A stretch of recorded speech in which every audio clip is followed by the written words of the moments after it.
주식시장이 또 사상 최고가를 찍었습니다. 언론에선 연일 버블론이 터지고 전문가란 사람들은 조정이 올 거라며 경고하고 주변 사람들은 지금 사면 바로 물린다는 이야기만 늘어놓습니다. 당신의 손가락은 매수 버튼 위에서 떨리고 있을 겁니다. 과연 지금 들어가도 될까요? 아니면 조금 더 기다려야 할까요? 하지만 이 고민을 하는 동안 당신이 놓치고 있는 건 단순히 기회가 아닙니다. 바로 진짜 돈의 흐름이죠. 오늘은 역사적 고점이라는 공포의 실체를 완전히 해부하고 왜 세계 최고의 투자자들은 고점을 두려워하지 않았는지 데이터로 증명해 보이겠습니다.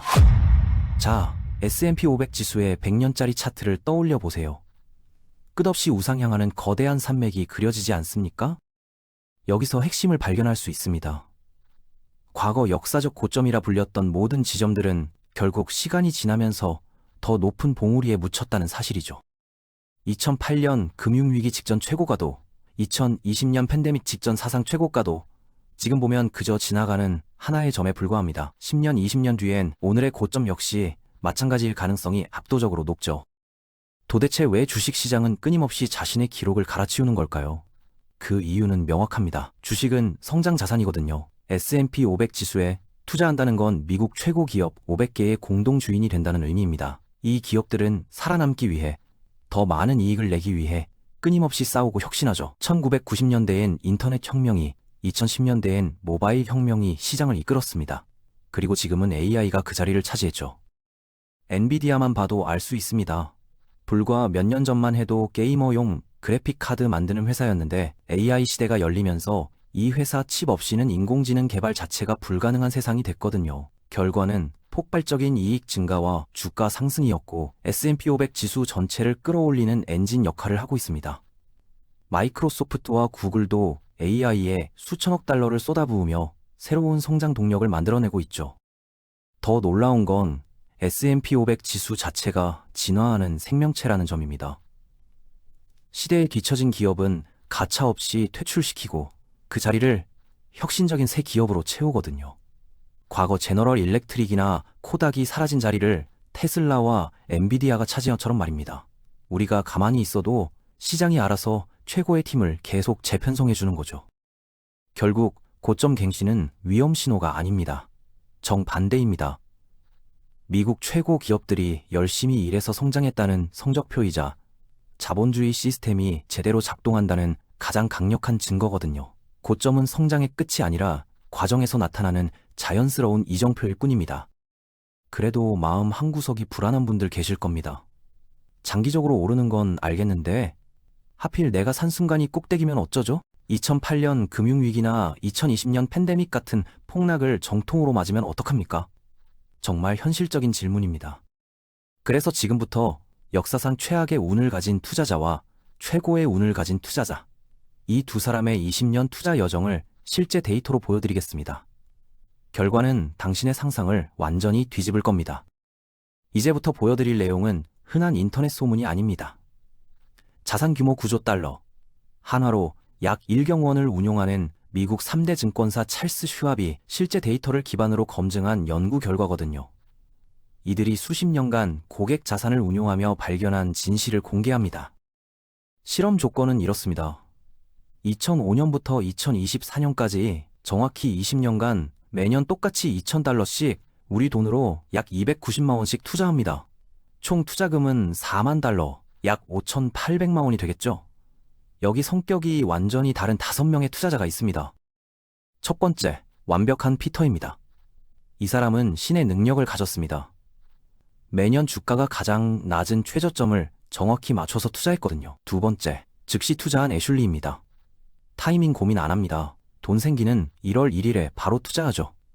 세 번째, 매달 나눈 매투입니다. 우리가 흔히 하는 적립식 투자로 2,000달러를 12개월로 나눠 매월 초에 샀습니다. 네 번째가 핵심입니다. 브루네 로지입니다. 지독하게 운이 없는 이 사람은 매년 주가가 가장 비싼 최고점, 즉 상투 끝자락에서만 투자했거든요. 마지막으로 미루는 레리입니다. 지금은 고점이야. 떨어지면 사야지 하다가 결국 주식은 한 주도 못 사고 20년 내내 현금만 쥐고 있었습니다. 2024년 말 20년이 흘렀습니다. 1등은 당연히 신의 능력을 가진 완벽한 피터였습니다. 그의 자산은 18만 6,777달러가 됐죠. 원금의 4.6배가 넘습니다. 그런데 2등이 누구일까요? 여기서 첫 번째 충격이 터집니다. 바로 고민 없이 즉시 투자한 애슐리가 2등을 차지했거든요. 그녀의 자산은 17만 55달러입니다. 놀랍지 않습니까? 신의 능력을 가진 피터와 그냥 아무 생각 없이 1월에 산 애슐리의 차이는 고작 15,522달러에 불과했습니다. 20년이라는 긴 세월을 생각하면 연간 수익 차이는 미미한 수준이죠. 피터가 매일 밤 세워 차트 분석하고 타이밍 재느라 쓴 스트레스를 생각하면 오히려 애슐리가 진짜 승자일지도 모릅니다. 3등은 매달 나눈 매투로 16만 6,592달러를 기록했습니다. 애슐리와 큰 차이 없죠. 적립식 투자도 충분히 훌륭하다는 증거입니다. 그런데 여기서 우리가 놓치면 안 되는 엄청난 비밀이 하나 더 있습니다. 만약 원달러 환율이 1,600원, 2,000원까지 치솟는다면 어떻게 될까요? 여러분이 가진 자산은 달러이기 때문에 가만히 앉아서 환차익 보너스까지 챙기게 됩니다. 자, 다시 본론으로 돌아옵니다. 오늘 이야기의 하이라이트입니다. 매년 최고점에만 물렸던 브루네 로지와 투자가 무서워 현금만 들고 있었던 미루는 레일이 과연 누가 더 비참했을까요? 많은 분들이 고점에 물린 로지가 망했겠지라고 생각하실 겁니다.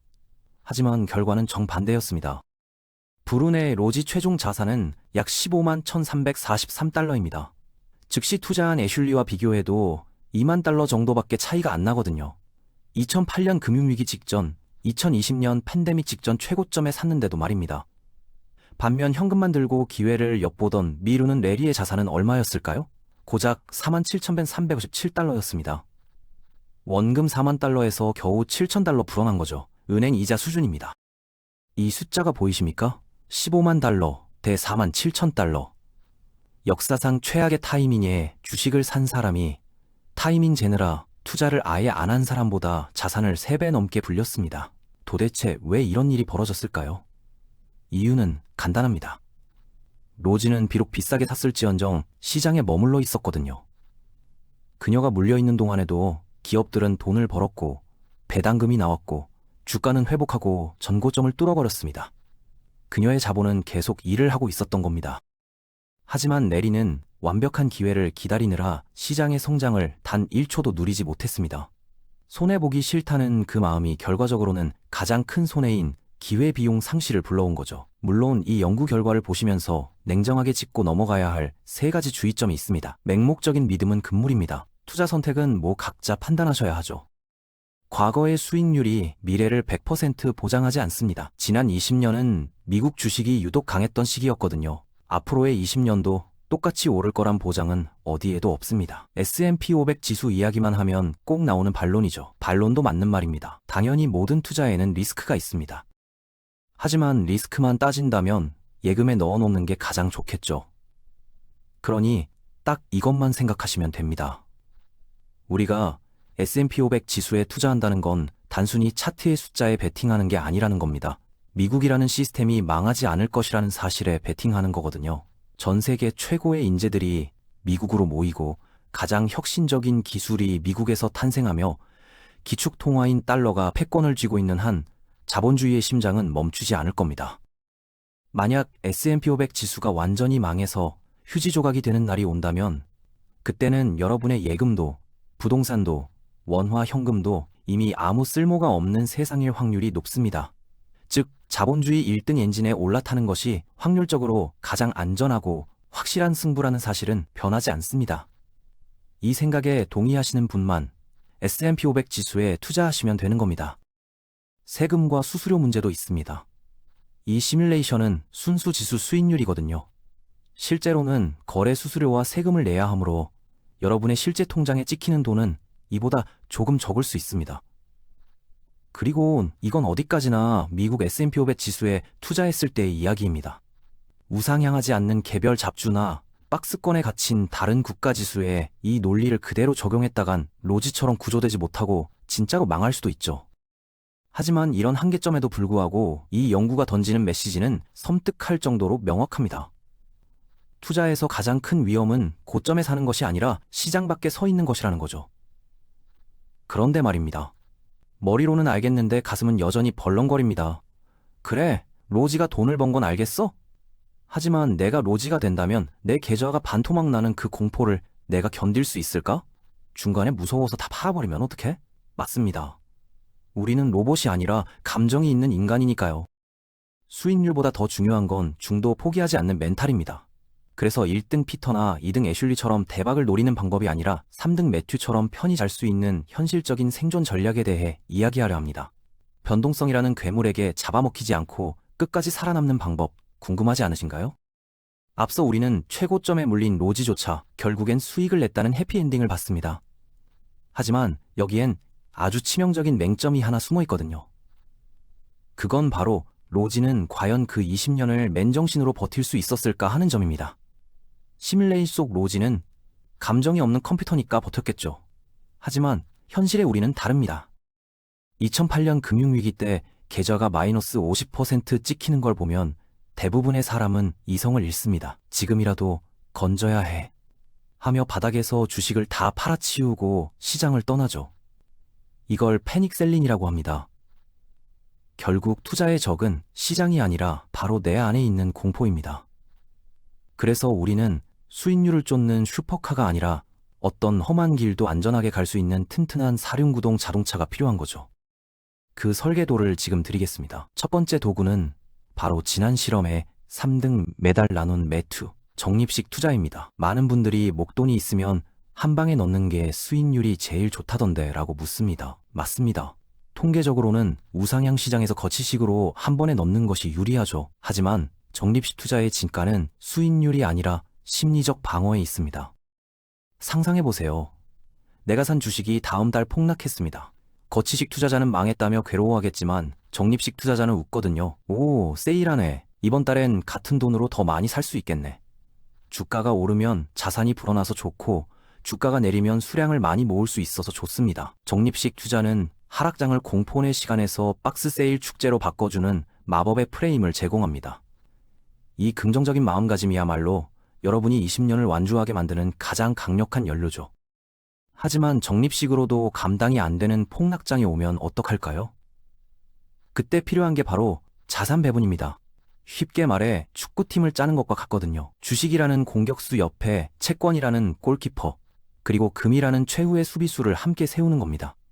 주식은 돈을 잘 벌어오지만 성격이 변덕스럽습니다. 반면 국채 같은 안전자산은 재미는 없어도 위기 때 든든하게 뒤를 받쳐주죠. 보통 경제 위기가 오면 주식은 떨어지지만 안전자산 선호 심리로 인해 국채 가격은 오르는 경향이 있으니까요. 여기에 금을 한 스푼 더하면 어떻게 될까요? 금은 화폐 가치가 종이 조각이 될 때도 유일하게 살아남는 실물 자산입니다. 전쟁이 나거나 인플레이션이 폭발할 때 주식과 채권이 동시에 흔들려도 금은 홀로 빛나며 여러분의 계좌가 무너지는 것을 막아주는 강력보험 역할을 하거든요. 데이터로 볼까요? 2008년 금융위기 당시 주식 100% 포트폴리오는 거의 반토막이 났습니다. 내가 1억 원을 가지고 있었다면 5천만 원이 된 거죠. 하지만 예를 들어 내가 주식 50%, 채권 30%, 금 20%를 섞은 포트폴리오로 구축했다고 가정해 볼게요. 이렇게 하면 하락폭이 훨씬 줄어들어 방어력이 극대화됩니다. 단순 계산해보면 약 마이너스 15% 정도죠. 마이너스 50%랑 마이너스 15%의 차이. 겨우 그 정도 차이라고 생각하지 마세요. 내 돈 1억 원이 5천만 원이 되는 것과 8,500만 원으로 버티는 것은 천지 차이거든요. 마이너스 15% 정도면 그래 기다리면 복구되겠지 하고 웃으며 버틸 수 있지만 마이너스 50%는 공포에 질려 시장을 떠나게 만듭니다. 주식, 채권, 그리고 금 조합은 여러분이 시장에서 퇴장당하지 않게 해주는 생명줄입니다. 자산 배분의 완성 점정을 찍는 것이 바로 리밸런싱입니다. 내가 주식, 채권, 금을 5대 3대 2로 맞췄는데 주식이 폭락해서 비율이 깨졌다고 칩시다. 이때 기계적으로 가격이 오른 채권과 금을 일부 팔아서 가격이 떨어진 주식을 사서 다시 비율을 맞추는 거죠. 이게 왜 대단하냐고요? 투자의 대원칙인 쌀 때 사서 비쌀 때 판다를 강제로 실현해주기 때문입니다. 사람 감정으로는 폭락할 때 무서워서 주식을 못 삽니다. 하지만 리밸런싱 규칙을 따르면 공포에 질려 있을 때 안전자산이 벌어준 돈으로 억지로라도 싼 주식을 줍게 만들거든요. 반대로 시장이 과열되면 비싸진 주식을 팔아 이익을 실현하게 해주죠. 감정을 배제하고 시스템으로 매매하는 것. 이것이 워런 버핏이나 레이 달리오 같은 대가들이 말하는 투자의 비결입니다. 정리해 볼까요? 지금 가격은 기업들의 피땀 어린 성장의 결과물입니다. 최악의 타이밍에 사더라도 안 사는 것보다 3배 낫습니다. 적립식 투자와 자산 배분으로 시스템을 만들면 폭락장도 즐길 수 있거든요. 여러분이 두려워해야 할 것은 오늘 주가가 너무 비싸다는 사실이 아닙니다. 진짜 두려워해야 할 것은 오늘도 아무것도 하지 않고 흘려보낸 시간입니다. 20년 뒤에 여러분은 고점 공포를 이겨내고 매수 버튼을 누른 오늘의 여러분에게 눈물겹게 감사하게 될 겁니다. 지금 이 순간 당신의 선택이 미래를 결정합니다.